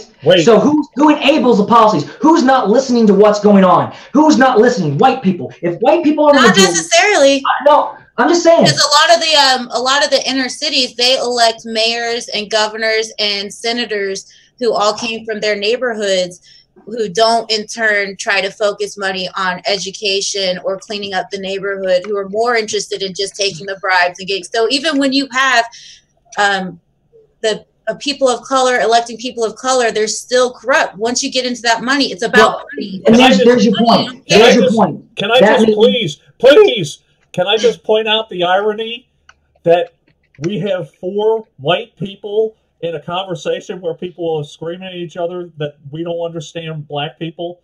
Can I just point the irony out? I'm not a white man, but I can still relate to him. I understand. You know what I mean? Like I might not have ever lived in that situation or been in that situation, but that doesn't mean that I don't sympathize or empathize with what they're going through. Holy shit, I'm a white guy. The only thing I can't get past, the only thing in my own mind that I can't get past is why we cannot say if you decide to commit a crime, then you are held responsible regardless of why or how you got there. Regardless of your poverty or your history or what your ancestors went through or what you went through, you still at some point have made a choice in your life that has gotten you to where you are, because there are plenty of people who have come out of these same neighborhoods, who have become lawyers, doctors, senators, even presidents. And there's plenty of women that got beat and got out of the situation, but there's plenty of women that didn't get out of the situation and got killed. So don't try to blanket everything. Okay, as a personal victim of domestic violence, I can honestly say this is something I can extremely relate to. I went through it for 11 years. Okay, so 11 years. So you understand the mental. You understand the mental. So you take that knowledge. Take that knowledge you have. Take that and try and bake that into the pie of somebody that a system that is built around it. Now take that and here's think about how hard it would be to get your mind outside of the construct of the world that you see around you. When you see all this shit happening and you see, and I totally get that. No, you obviously don't, because but what I'm about to say, I blame myself. I don't blame him.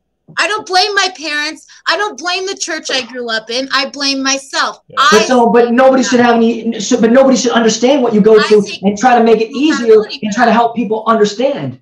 That's what I'm saying. Like, shouldn't there be help for that? Shouldn't there be acknowledgement? That's what I'm asking. What more help? Because we give them free college education most of the time. We give them. You're laughing, but 57% because you university are there free. So you're laughing, but that's a true thing. They have better opportunities for scholarships, better opportunities for housing. What more do we just need to start? Do we need to give into Black Lives? I don't. You're like you're totally using small specific things to say that this shit's not happening. You're saying because there's some programs that give Black people free education in college, that all of a sudden that this shit's not happening, that keeps people in the cycle. It's like my question is if it's really so bad, then why do so many of them come up out of the ghetto? Why do so many of them get away? Why do so many of them get better jobs, get better educations, become something better? If they're in why the other ones don't? Why don't you answer why the other ones don't? Because they quit high school and they have babies out of wedlock and they don't go to college. It's really that fucking simple. That's stupid. That's a stupid goddamn answer. That's a stupid goddamn answer. It's not. Because they have babies out of wedlock, because they don't go into high school. What about all the policy shit that created that environment? You don't. That's just. Don't attack the policy again. Okay. Attack the policy. Somebody.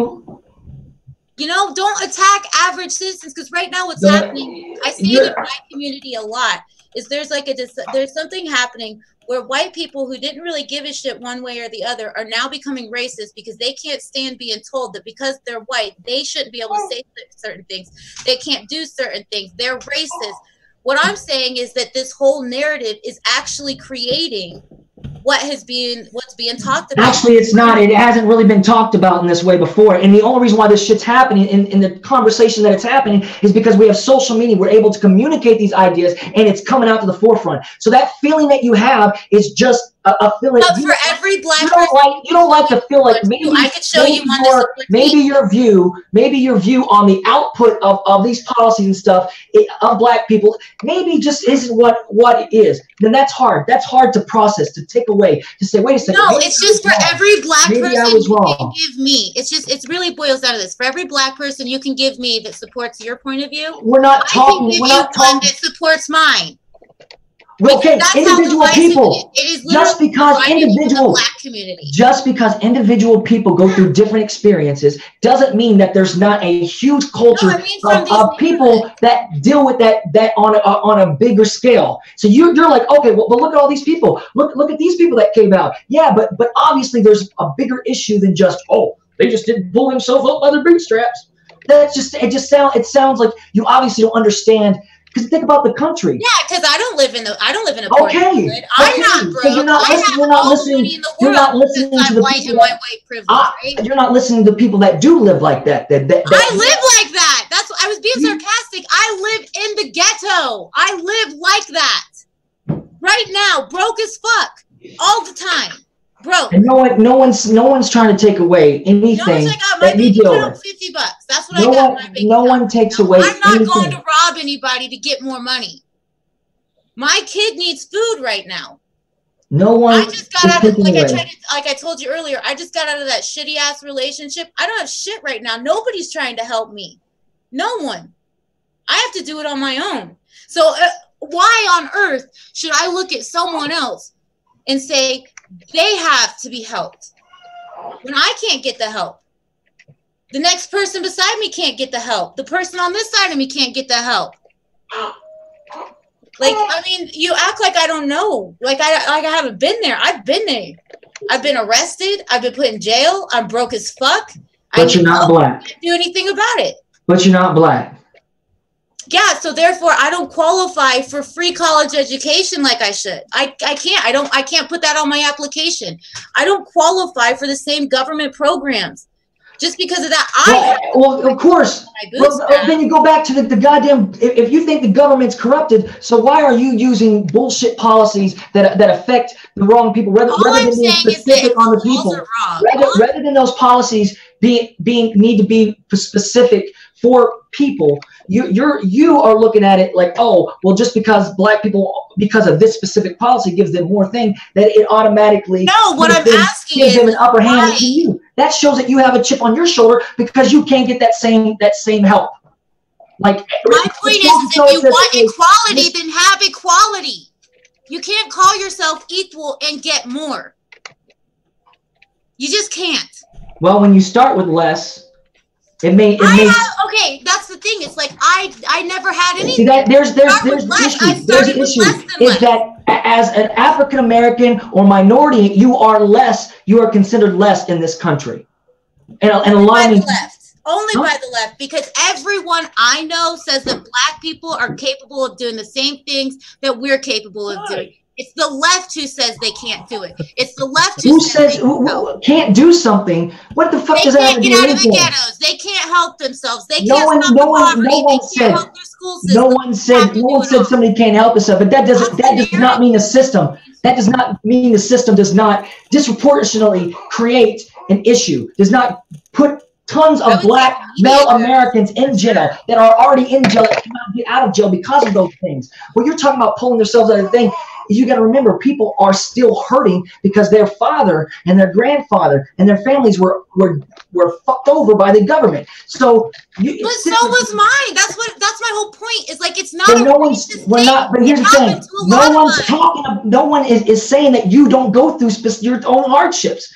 It's just it's you not acknowledging No, I am acknowledging it. I'm just refusing to say that it's based on race. I'm acknowledging this shit. I just refuse to say it's based solely on race. Well, I mean, it's not based solely on race. It's the fucking policies. It's money. It's money, and they use race to make the money. But it's still race. And what that happens is once they do that is they propel the black man as angry and criminal, and then that makes it easier for them to keep the black people in the system because people like you are like, look at all the black people. Look at all the black people. Look, they can raise themselves. They don't have to do anything. And I want to That's what I'm saying. You either acknowledge that and acknowledge it when it comes back in to the system, or give me a better argument. Okay, I'll give you a good example of what I think you're talking about. And I want to say it was the early 2000s, maybe a little bit later, maybe closer to us in history than that. Oh my goodness. Okay, everything just stopped. Bring that love bug over to the camera. Come on, you can't just show the head. Come on. Everything stops now. No more debate. Hi. Oh my goodness, look at you should have brought the baby in like a half hour ago. Oh my god. Oh my goodness. Oh, I gotta go get my baby now and show you guys. I gotta go get my baby. She'll be right here.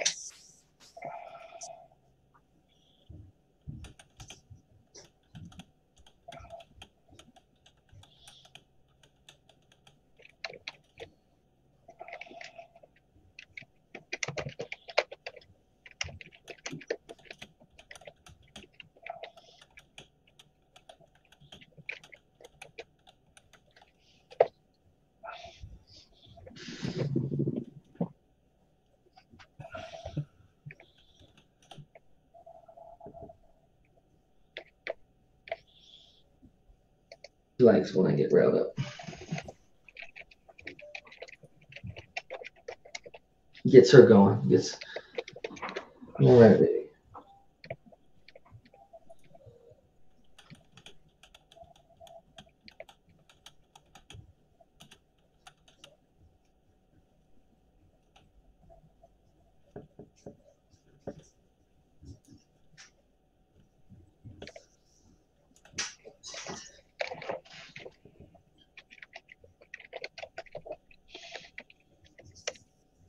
Okay, everyone.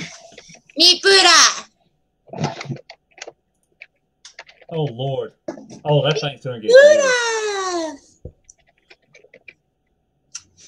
Sorry, Chad's the only baby I got. Your baby's cuter than my baby, though. I guess depends on what people prefer. No, I mean, if I get back into a position where I can afford it, I might have one more little rascal running around. But like I said a few minutes ago, very passionately, I'm fucking broke, y'all. No, that's. There's nothing left. I'm really That concerned. bastard took it all. I'm really concerned that we are heading toward another Race war? depression. I feel I thought like, we were already in one. well, I feel that we are in a cold depression now. It's like only a lot of people aren't getting ahead, but the few who are getting ahead are making so much that it averages out. It makes it seem like we're all okay. right. Yeah, and just like the Cold War certainly was a war, but it was just hidden kind of from the public. And I see the same thing as I would coin the term cold depression, is that we're in a depression that is just not overtly mentioned right now. But I feel that we're going to be in a much more severe one because we're not. Yeah, that scares the shit out of me. Okay, honestly, I mean, you guys know enough about me to know about my son and his autism and, you know, things like that. Like, I am so terrified of the world we're going to leave behind us. Like, I'm not scared of going to hell when I die. I'm scared of the hell that we're going to leave here with climate change, and especially with climate change, but then also with all of these different groups that are popping up, and everybody's got to fight for rights for this and for that. My biggest fear is that what happens to me or to him when I'm gone, and I'm not here to protect him, because he's not going to be able to function in the world like you or I can. So, Well, like, That I saw this shit out of me. I saw this little chat here, and I popped in to blow off some steam because I am trying to fight it, but every once in a while it gets kind of overwhelming. And I need to step away for a few minutes. Is the steam effectively blown, Stork? You didn't even have to do anything. That reminds me. You had brought up prohibition, right? So I work with a group you might be interested in. Then it's called NORML. You heard of them? It's NORML. No, different cannabis. Okay, so basically what we do is we are responsible for every single state that has gone legal as far as like pot is concerned. So any state that you see that has made it legal or in some way, whether it be medical or just straight all the way through decriminalization, or where, you know, they'll have dispensaries and anyone can use like medicinal, NORML is 100% responsible for that.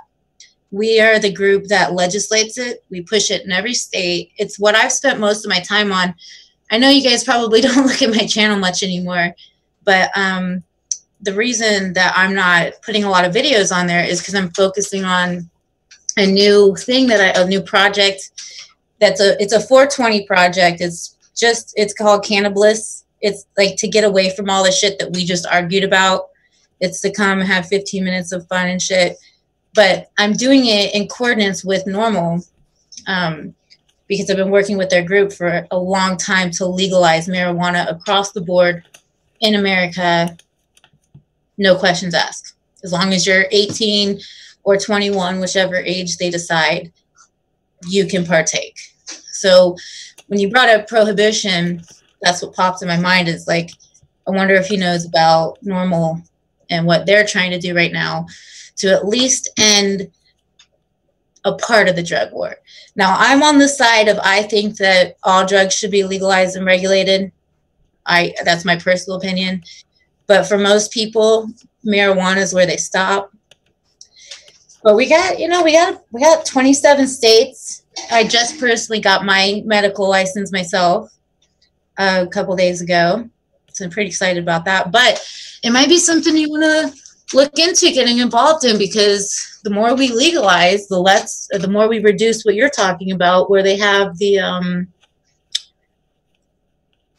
because honestly, what I believe ends up happening is like you'll have people get caught with weed and then they'll freak out about it and they'll do something stupid. And that's where you get that extra charge of assault and battery or something like resisting arrest. They just get scared. They don't want to go to jail over weed. Nobody wants to go to jail over weed. You know, you hear about jail. It's a bad place. Who wants to go there? So I think like, I know I've freaked out on cops before like that. Like where I've just been like, what the fuck are you doing? Don't touch me. You know, so I can see, like, I think even though my boyfriend strongly disagrees with me on this one, I really do think if we end the war on drugs, we will see a major decrease in the prison population, especially within private prisons. He disagrees with me vehemently about that. Like, you think I'm bad? Let me have Mike come on here and tell you why the prison population has nothing to do with the war on drugs, or why nothing that we talk about in the past matters, or like, you think I'm bad, dude? I'm like a fucking liberal compared to this guy over here. Okay. I really gotta go because I gotta go to my doctor's appointment. But Bella, seriously, I have to get you hooked up with Angelica Earl. I don't know if you saw my interview with Angelica Earl, but she's involved with NORML in St. Louis. Yeah. So I don't know. It's a really great group to be a part of. I don't know if you've spoken to her, but she's somebody to talk to, actually. But it's a great group to be a part of. Yeah, hook us up. I really got to go, but yeah, I'll give you her information and I'll let her know about you. All right. But yeah, I gotta go. Sorry, guys. Yeah, it's fun. Oh, that was fun. Hi guys, don't take my words as hateful, please, because they're not. They're really, really, really, really not. I'm not trying to be hateful or bigoted or racist. I'm just trying to be an honest, real person and talk about real problems. I just think it's funny with a bunch of white people screaming at each other that they don't. Why? That they don't. You don't understand black people. Yeah, That's half the problem. Is like we can't talk about it because we're white. Yeah, we can't solve any problems until we bring it all out in the open. Right. Let's just spew it all out, get it all out, and let's go like, okay, now I just feel bad about the screaming. Yeah. I don't feel bad about the screaming because when passions are inflared, that happens. Chad is still cool. I'm still cool with Chad. Okay. He's still a cool guy. He's got a cute baby. Yeah, we have to work on not letting the testosterone turn it into. You're right, because I have a giant lady cock and I swing it as often as possible. Yeah. But again, we'll have to work on presentation. Yes, a calm communication. I'm calm until I get cut off a bunch of times. You were pretty calm. I try to be. Victor didn't even come down here. See you. Bye. Bye. This is just apple cider, by the way. Oh, who cares? You got pot in there.